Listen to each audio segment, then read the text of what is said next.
السلام علیکم ورحمۃ اللہ وبرکاتہ۔ حضرات محترم، آج ہم انشاءاللہ عز و جل اپنی اس مختصر سی ویڈیو میں حضرت نظام الدین اولیاء رحمۃ اللہ علیہ کے ملفوظات کے بارے میں ہم جانیں گے، ان کے فرمان کے بارے میں جانیں گے کہ اگر کوئی سالک، کوئی اللہ کے راستے پر چلنے والا، کوئی اللہ کا قربت کا خواہاں انسان، کوئی ایسا انسان کہ جو اللہ کی معرفت حاصل کرنا چاہتا ہے، اللہ رب العزت کا مقرب بندہ بننا چاہتا ہے، تو حضرت نظام الدین اولیاء رحمۃ اللہ علیہ کے ان فرمان کو اگر وہ اپنی زندگی میں اتارے گا اور ان کے مطابق اپنی زندگی کو وہ ڈھالے گا تو یقیناً وہ اللہ کا مقرب بندہ بنتا ہوا نظر آئے گا انشاءاللہ عز و جل۔ حضرات محترم، حضرت نظام الدین اولیاء کے فرمان کو فوائد الفوائد شریف نامی ایک کتاب میں اکٹھا کیا گیا ہے۔ یہ عظیم ایسی کتاب ہے کہ اگر کوئی انسان اس کو پڑھے گا تو یقیناً اس کا دل جو ہے وہ ایسا مجلہ ہوگا، یعنی اس کا خانہ دل منور و مجلہ ہوگا اور اللہ رب العزت کے نور اس کے دل میں انشاءاللہ عز و جل ضرور اترے گا اگر اس فوائد الفوائد شریف کے مطابق وہ اپنی زندگی گزارے گا۔ آج انشاءاللہ عز و جل اسی کتاب کے ذریعے چند فرمان حضرت نظام الدین اولیاء کے ہم آپ کے سامنے بیان کریں گے، اور ان جو فرمان اس میں ان کے ہیں اس کے ذریعے ہم سبھی لوگ کوشش کریں گے کہ ہم اپنی زندگی کو حضرت نظام الدین اولیاء رحمۃ اللہ علیہ کے فرمان کے مطابق گزاریں تاکہ ہم اللہ کے مقرب بندوں میں ہمارا شمار ہو۔ ویڈیو پسند آئے ویڈیو کو لائک کریں، شیئر کریں، اور اگر ہمارے محمدی چینل پر نئے آئے ہوں تو اسے ضرور سبسکرائب کر کے بیل آئیکن کو بھی ضرور دبائیں تاکہ اس طرح کی تمام انفارمیٹیو ویڈیوز آپ تک ضرور پہنچے۔ محترم، حضرت سلطان المشائخ خواجہ نظام الدین اولیاء رحمۃ اللہ علیہ کی شخصیت محتاج تعارف نہیں۔ ہندوستان میں سلسلہ چشتیہ کے چوتھے عظیم صوفی اور صاحب ارشاد اللہ کے ولی ہیں۔ آپ اپنے مرشد خواجہ فرید الدین گنج شکر رحمۃ اللہ علیہ سے اجازت و خلافت پانے کے بعد عوام الناس کی طرف متوجہ ہوئے اور ان کی اصلاح و تربیت فرمائی، اور آپ نے اپنی مجلسی گفتگو اور واعظ و نصیحت سے رشد و ہدایت کا جو کارنامہ آپ نے انجام دیا وہ سنہرے حرفوں میں لکھے جانے کے قابل ہے۔ حضرات محترم، فوائد الفوائد سلطان المشائخ محبوب الہی رحمۃ اللہ علیہ کے روحانی ملفوظات اور نورانی تعلیمات کا مستند مجموعہ ہے اور ہر انسان کے لیے دنیا و آخرت میں نجات کا بہترین ذریعہ بھی ہے۔ حضرات محترم، اب میں آپ کے سامنے فوائد الفوائد سے منتخب کچھ اقتباس آپ کے سامنے میں پیش کروں گا کہ جن کے ذریعے ہم اپنے خانہ دل کو منور و مجلہ کریں گے انشاءاللہ عز و جل۔ حضرات محترم، رشک اور حسد میں فرق یہ ہے کہ رشک میں حسن اور خیر کا پہلو غالب ہوتا ہے جبکہ حسد میں شر اور دشمنی کا پہلو۔ محبوب الہی رحمۃ اللہ علیہ فرماتے ہیں کہ حضور رسول اکرم صلی اللہ علیہ وسلم نے دعا فرمائی ہے کہ اے اللہ مجھے قابل رشک بنا، حاسد نہ بنا۔ حسد یہ ہے کہ کوئی کسی کے پاس نعمت دیکھے اور یہ چاہے کہ اس کی وہ نعمت ختم ہو جائے تو یہ حسد ہے۔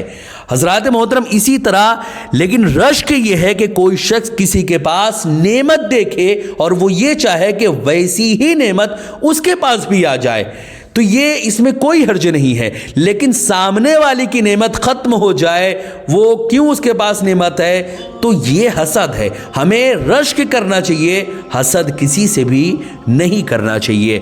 حضرات محترم، رشک جو ہے یہ جائز ہے اور حسد جو ہے یہ حرام ہے۔ اب یہ اندازہ لگانا کچھ مشکل نہیں کہ ایک انسان کا کون سا عمل حسد کے دائرے میں آتا ہے اور کون سا قدم جو ہے وہ رشک کے زمرے میں آتا ہے۔ حضرات محترم، توکل کا اعلیٰ درجہ جو ہے، اب اس کے بارے میں ذرا سماعت کریں۔ توکل کے 3 درجے ہیں۔ پہلا درجہ یہ ہے کہ جیسے کوئی شخص اپنے دعوے کے لیے کسی کو اپنا وکیل کرے اور وکیل عالم بھی ہو اور موکل کا دوست بھی، تو اس موکل کو اطمینان رہے گا کہ میرا وکیل اپنے کام اور مقدمہ بازی میں ہوشیار ہے اور میرا دوست بھی ہے۔ اس صورت میں توکل بھی ہے اور سوال بھی، کیونکہ کبھی کبھی وہ اپنے وکیل سے یہ بھی کہے گا کہ اس دعوے میں اس طرح جواب دینا اور اس کام کو اس طرح پورا کرنا۔ گویا توکل کے پہلے درجے میں توکل بھی ہوتا ہے اور سوال بھی، اور توکل کے دوسرے درجے کی مثال ایسے ہی ہے جیسے کوئی دودھ پیتا بچہ ہو کہ اس کی ماں اس کی دودھ پلاتی ہے، اس کو محض توکل ہوتا ہے، کوئی سوال نہیں۔ بچہ یہ نہیں کہتا کہ مجھے فلاں وقت دودھ دینا، بس رونے لگتا ہے اور تقاضا نہیں کرتا۔ یہ بھی نہیں کہتا کہ مجھے دودھ دو۔ اپنی ماں کی شفقت پر اس کو بھروسہ ہوتا ہے، لیکن توکل کے تیسرے درجے کی مثال میت کو غسل دینے والے کے سامنے مردے کی طرح ہوتی ہے کہ مردہ نہلانے والے سے کوئی سوال نہیں کرتا اور اس سے کوئی حرکت سرزد نہیں ہوتی۔ نہلانے والے کو جس طرح کی حاجت ہوتی ہے اسے پھیرتا ہے اور نہلاتا ہے۔ چنانچہ توکل کا تیسرا درجہ یہی ہے اور یہ مرتبہ اعلیٰ اور بلند ہے۔ حضرات محترم، اسی کتاب میں مزید حضرت نظام الدین اولیاء کا یہ فرمان بھی ذکر ہے کہ بدگمانی کا انجام کیا ہوتا ہے کہ اگر کوئی انسان اپنے اندر بدگمانی کو پالتا ہے۔ خواجہ حسن بصری رحمۃ اللہ علیہ کا قصہ بیان فرماتے ہیں کہ وہ فرماتے تھے کہ میں نے جس کسی کو دیکھا اپنے سے بہتر خیال کیا سوائے ایک دن کے کہ اس کی سزا میں نے بھگتی۔ ہوا یہ کہ میں نے ایک روز کسی حبشی کو دیکھا کہ پانی کے کنارے بیٹھا ہوا ہے اور پہلو میں سراہی رکھی ہے، وقتاً فوقتاً اس میں سے کسی چیز کے گھونٹ بھرتا ہے اور ایک عورت اس کے پاس بیٹھی ہے۔ میرے دل میں خیال آیا کہ چلو اس سے تو میں اچھا ہی ہوں۔ اسی خیال میں تھا کہ ایک کشتی پانی میں ڈوبنے لگی۔ 7 آدمی اس کشتی میں سوار تھے، ساتوں کے ساتوں ڈوبنے لگے۔ حبشی نے فوراً پانی میں چھلانگ لگائی اور 6 آدمیوں کو پانی سے نکال لیا اور مجھ سے مخاطب ہو کر بولا، اے حسن، اس ایک آدمی کو تم نکال لاؤ۔ خواجہ حسن بصری رحمۃ اللہ علیہ فرماتے ہیں کہ میں حیران کھڑا رہ گیا۔ پھر مجھ سے بولا کہ اس سراہی میں پانی ہے اور یہ عورت جو میرے پہلو میں بیٹھی ہے یہ میری ماں ہے۔ میں تمہارے امتحان کے لیے یہاں بیٹھا تھا، جاؤ ابھی، تم صرف ظاہر دیکھنے والے آدمی ہو۔ حضرات محترم، اسی طرح تلاوت کے آداب کے بارے میں حضرت نظام الدین اولیاء رحمۃ اللہ علیہ فرماتے ہیں کہ قرآن کریم کی تلاوت کرتے وقت اللہ رب العزت سے لو ہمیں لگانا چاہیے۔ اگر یہ نہ ہو سکے تو یہ کوشش کرے کہ تلاوت کرنے والا اس کے معنی پر غور کرے۔ اسی طرح اگر یہ بھی نہ ہو سکے تو یہ کوشش کرنی چاہیے کہ تلاوت کے وقت اللہ کی عظمت، اللہ کے جلال کو اپنے دل پر طاری رکھے۔ اسی طرح تلاوت کے وقت یہ شرم غالب رہنی چاہیے کہ میں اس دولت اور اس سعادت، یعنی جو دولت، تلاوت کی جو دولت ہے جو میں اس کو پڑھ رہا ہوں، اس دولت اور اس سعادت کے میں لائق کہاں۔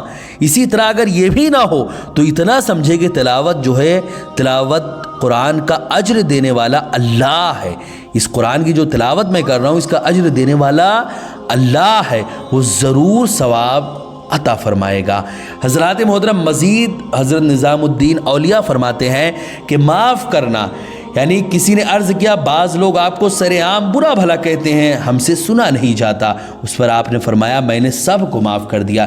پھر کیا موقع ہے کہ لوگ عداوت اور کسی کی دشمنی میں مشغول ہوتے ہیں۔ جو بھی مجھے برا کہتا ہے میں نے اسے معاف کر دیا۔ تم کو بھی چاہیے کہ معاف کر دو اور اس شخص سے دشمنی نہ رکھو۔ حضرات محترم، مزید نظام الدین اولیاء رحمۃ اللہ علیہ فرماتے ہیں کہ مخدوم جو ہے وہ آخر کون ہوتا ہے۔ حضرات محترم، خدمت کا ذکر آیا تو حضرت نظام الدین اولیاء نے فرمایا کہ جو خدمت کرتا ہے اصل میں وہ مخدوم ہوتا ہے۔ کوئی خدمت کے بغیر مخدوم کیسے بن سکتا ہے؟ تو اس وقت زبان مبارک پر یہ الفاظ آئے کہ من خدمہ خدمہ، یعنی جس نے خدمت کی اس کی خدمت کی گئی ہے۔ حضرات محترم، اسی طرح مزید حضرت نظام الدین اولیاء فرماتے ہیں کہ باطن کا حاکم حسن علی سنجری بیان کرتے ہیں کہ ایک بار مجھے یہ تشویش ہوئی کہ کسی نے شیخ سے میری برائی کر دی ہے۔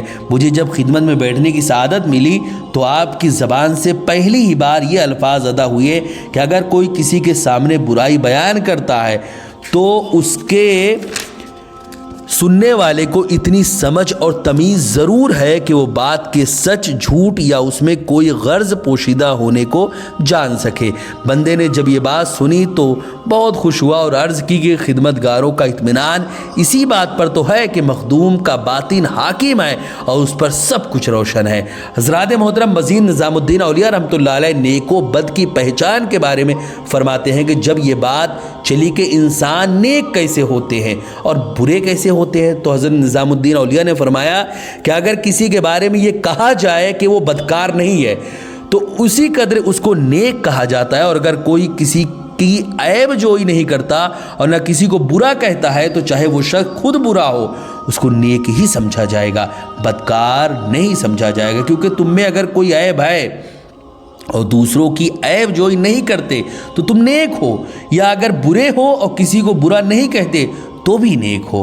حضرات محترم، مال جمع کرنے کے بارے میں نظام الدین اولیاء فرماتے ہیں کہ مال و دولت دیکھ کر اچھوں کی نیت خراب ہو جاتی ہے، اسی لیے اولیاء کرام نے مال جمع کرنے سے ہمیشہ پرہیز کیا، ہمیشہ مال جمع کرنے سے وہ دور رہے ہیں۔ چنانچہ جب مال جمع کرنے والوں کا ذکر آیا تو محبوب الہی نے فرمایا کہ جو لوگ دولت جمع کرتے ہیں اور جس قدر دولت زیادہ ہوتی ہے اسی قدر وہ زیادہ مانگتے ہیں۔ اللہ نے مختلف قسم کی طبیعتیں بنائی ہیں، مثلا کسی آدمی کو 10 درہم ہی کافی ہے، لیکن اس میں اضافہ ہونے لگے تو جب تک اس کو خرچ نہ کرے اسے چین ہی نہیں آتا، اور کسی شخص کو ایسا بنایا ہے کہ جتنی زیادتی ہوتی ہے اتنی ہی ہوس بڑھتی ہے، اور یہ بات اس کی اپنی نہیں ہوتی بلکہ اس کی ازلی قسمت ہوتی ہے۔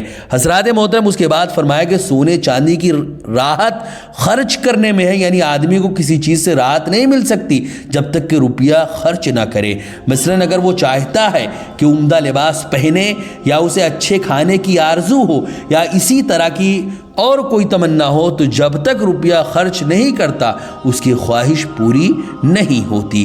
حضرات محترم، پس معلوم ہوا کہ سونے چاندی سے اگر راحت حاصل ہو سکتی ہے تو ان کے جانے سے بھی ہو سکتی ہے۔ پھر اس کے بعد آپ نے فرمایا کہ سونے چاندی کے جمع کرنے کا مقصد یہ ہونا چاہیے کہ ان سے دوسروں کو فائدہ پہنچے، یعنی ایک تو انسان مال ہی جمع نہ کرے، اور اگر کر بھی لے تو پہلے یہ سوچے کہ مال کا جمع کرنا کس کے لیے ہے۔ اگر اللہ کی رضا کے لیے تو ٹھیک ہے، ورنہ جمع نہ کرے اور سب غریبوں میں تقسیم کر دے۔ حضرات محترم، یہ نظام الدین اولیاء رحمۃ اللہ علیہ کے فرمودات تھے۔ حضرت نظام الدین اولیاء کا فرمان جو کہ فوائد الفوائد شریف نامی کتاب میں پورا کا پورا جمع کیا گیا ہے، ایک عظیم کتاب ہے۔ یہ ہر مسلمان کو اس کتاب کو ضرور پڑھنا چاہیے، یہ ایسی عظیم کتاب ہے۔ حضرات محترم، ویڈیو پسند آئے ویڈیو کو لائک کریں، شیئر کریں، اور اگر ہمارے محمدی چینل پر نئے آئے ہوں تو اسے ضرور سبسکرائب کر کے بیل آئیکن کو بھی ضرور دبائیں تاکہ اس طرح کی تمام انفارمیٹیو ویڈیوز آپ تک ضرور پہنچے۔ السلام علیکم ورحمۃ اللہ وبرکاتہ۔